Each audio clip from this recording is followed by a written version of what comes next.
traditional barriers that we've had. And that's why the government is now in a hurry.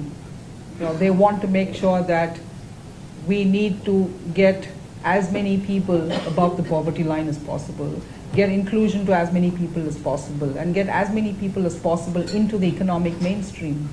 Because India over the next 10, 20 years has to grow at least 7–8% if we want this segment of the population to have better.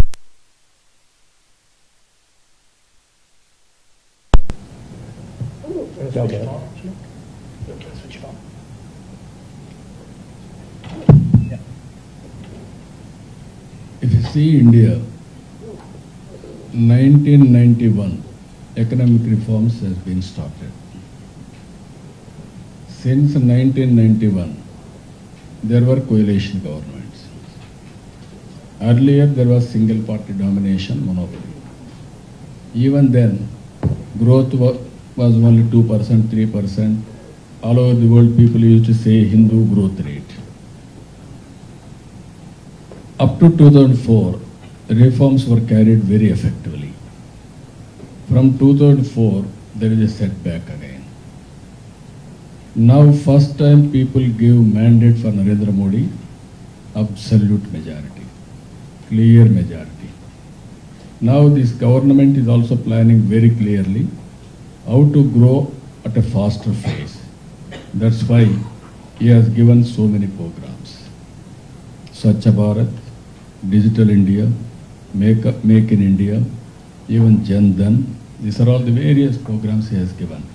To follow it up, he is working very hard.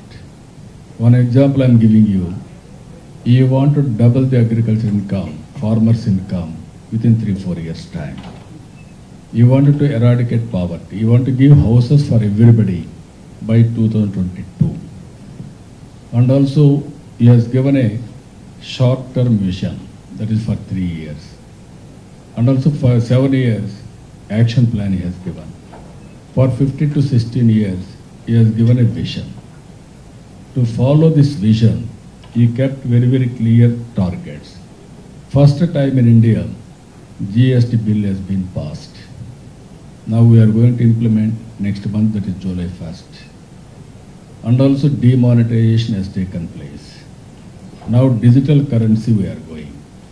We are going to control total corruption. We wanted to put growth on fast track. All these things are happening. So naturally, leader will have an urge to do better. We are all elected. And also we are having a commitment. So with this commitment, central government is working. In that aspect, we are also working in that direction. So there is an inherent strength in India. That is, one has to understand that. That inherent strength has to be carried by a leader. Sometimes there is a failure of leader. There is a strength, but there is no progress. If there is a strong leader, leader can deliver. If you see anywhere, either a company, either a country, or a family, if there is a strong leader, capable leader, then that will be prosperous. I am very happy Dheeraj is a startup company. How many years? 2 years? 3 years? We've been selling for 5 years. 5 years. 7.5-year-old company. 7 years company. Now what is the market cap? We're still between $2.5–3 billion. $3 billion. Small company, still a small compared to. Small company want to compete Cisco now. That is ambition. You know, desire, that is the desire of Indians. That is the desire which is helping us. So, John, I know Cisco started doing business in India, I believe, 8 years ago. You hear Google, Microsoft, Facebook all talk about it as a growth market. Amazon, and Amazon's latest earnings release, it was the only country that Jeff Bezos mentioned. In fact, the only quote that he had in the press release was about India. So I want to ask broadly, what's the big opportunity that they all see?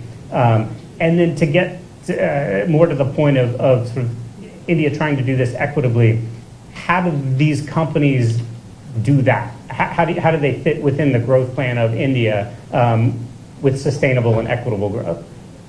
So I think already it ties to the question you just asked the panel. What's the sense of urgency? If you invested in India in a big way 2.5 years ago, you're in very good shape today. We saw that at Dell, EMC, some of the other companies. If you're just now investing in India, you'll be in good shape 2 years from now, but not near as good as you would have been 2 years ago. If you wait another year or two, the market will come shut on you, not from anything other than just pure competitive opportunities. And so it's important to realize that every company, there's going to be a sense of urgency. What people in the Valley knows, if you miss that upturn and you founder for a couple of years, you almost never get a chance to do it again. That is true of countries as well. So I think there's an urgency and a fairness that is being brought. And I think it's like anything else. If companies go in and create a win-win environment, not just for profits, but also how do you give back? How do you do this truly in line with the goals of the country? It's inclusive of 1.3 billion. I think what we may underestimate is this is the model for the world.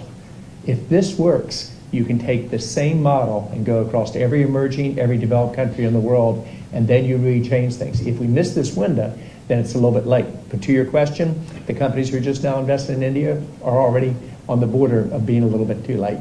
And that's why I think this sense of urgency, same thing, the leadership has to deliver on the promises. If we miss that window, the citizens will lose confidence in us. It's like your own kids. How many of you have kids under 26 years of age? What is their attention span? 2 years is long. So we got to move fast. Secretary, what do companies need to know? What do U.S. companies need to know as they start investing in India, even if maybe they are a little bit late? What are some of the primary pitfalls that companies that have failed have hit, and what do they need to know now? Yeah, before that, I want to also take a shot at your previous question. Yeah. See, I think today India is amongst the most promising growth markets anywhere in the world. And so naturally everybody wants to be there. Let's look at the figures. Between 2005 and 2015, we were adding 100 million customers every year on the mobile. Between 2015 and 2020, we expect that we'll be adding 50 million customers on the internet every year. And if you look at the growth of Reliance Jio, they went in 4 months from 0 to 100 million, which is the fastest, acquisition of customers, even faster than WhatsApp, because I think that's the next best example. So clearly, because India is such an underserved market, and because of the huge infrastructure deficit that you've had for many years, now the opportunity is opening up, and that's why everyone wants to be there. Now, what should companies coming in look for? What kinds of pitfalls? I don't think India is an easy market. Nobody's going to go out there and say that India is an easy market. It's a tough, challenging market, but I think it can be rewarding. Now, what are the key challenges? I think the usual challenges are all there. It's diverse, regulatory regimes have varied. The customer is very, very cost conscious, more cost conscious than many other, economies. So